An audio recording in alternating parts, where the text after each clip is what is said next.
Hello, I'm Gio, and this is the story of why I decided to make a ribbon microphone. I started to play guitar when I was 15 years old, and immediately I knew music would be a companion for a long part of my life. Soon as I knew few chords, I started to try making songs, and I had few bands. I always wanted to record my own demos, but in the early 2000s, cassette tapes were the common way of doing it. I didn't have any knowledge in recording, so my guess at the time was to doing it using a cassette tape voice recorder. Then I realized if I wanted to do overdubs, I will need two of them, and that will introduce, of course, tons of noise. I wish at the time I knew Tascam had a multi-track Porta Studio, but anyways, at the time I didn't have any money to buy any of those equipments, so I just kept recording my demos with my aunt's boombox. Later on, when I had to go to uni, my parents gave me a computer. They never were happy about me doing music, so they never wanted to support anything about it. I had to choose between music and graphic design. I chose graphic design, which is also something I like. I worked on it for a while, and I still do occasionally. But what my parents didn't know was that with that first computer, I realized very soon that I could do what I always wanted to do. So I started recording badly with the microphone that came with that computer.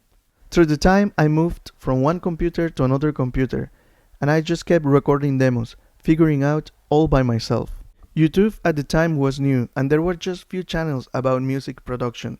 I was living in Colombia, and at the time my English was not great, even though I watched some of the videos and I realized audio interfaces exist. So I went to the music shop and I got my first audio interface, which I still have. Is the M Audio Fast Track. I got also a Behringer C3 microphone and a pair of AKG K92 headphones.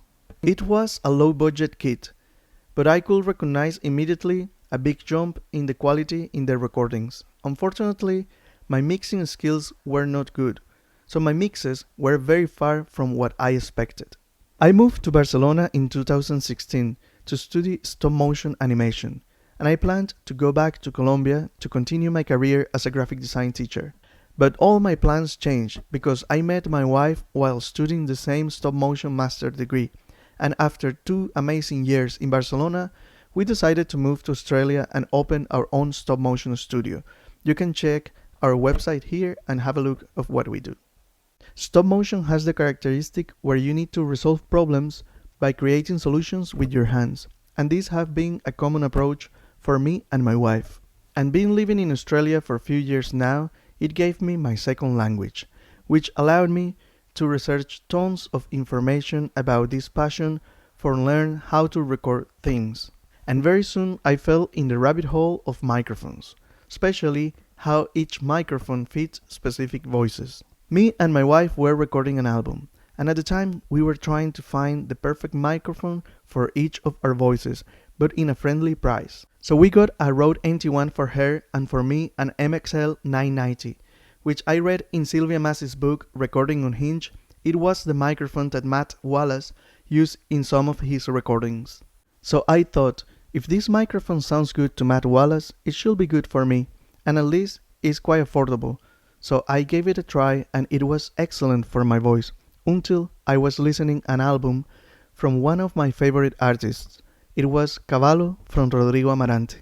The sound of his voice in this record intrigued me so much that I didn't know what it was that made it sound like it was coming from an old radio.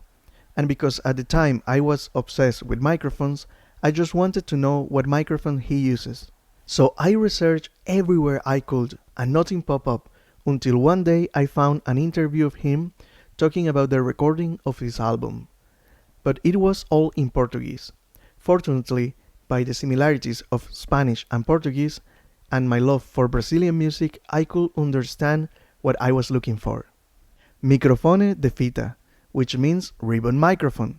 I repeat few times the part he mentioned it, to be 100% sure I heard it properly. So I was very excited to discover the source of that sound. So immediately I searched the options to buy one of those microphones, but all the excitement went away by just looking at the prices of those mics.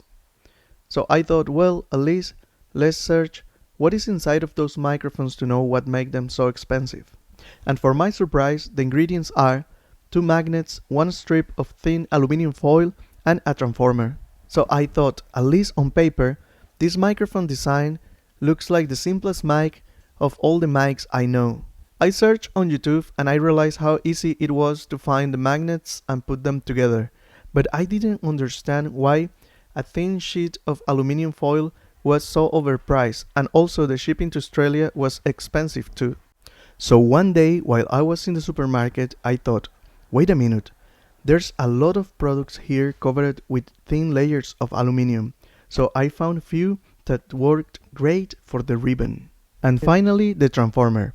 This one was the hardest part, I won't lie. It took me months to figure it out, and not by using mathematical formulas. I'm really bad at doing those equations where you have to add using letters and numbers. So I did everything by trial and error, swapping materials until it sounded as I wanted. At the end, I was very happy with the results that I ended up using it in the recordings. Then I thought, well, I would like to share my journey. So I put my video on YouTube, and I never thought after 3 years it will have 26,000 views. It was not my goal to make a YouTube channel about audio, because I'm not an expert in this topic. But after receiving so many messages from all of you who have watched that first video, and thanks that my English have improved too, I've been collecting few ideas I would like to share with you and build together this community of enthusiasts for ribbon microphones. So that's the reason I decided from now to make this YouTube channel exclusively about ribbon microphones, and my goal is to help you to make your own ribbon microphone, and I think we can do it.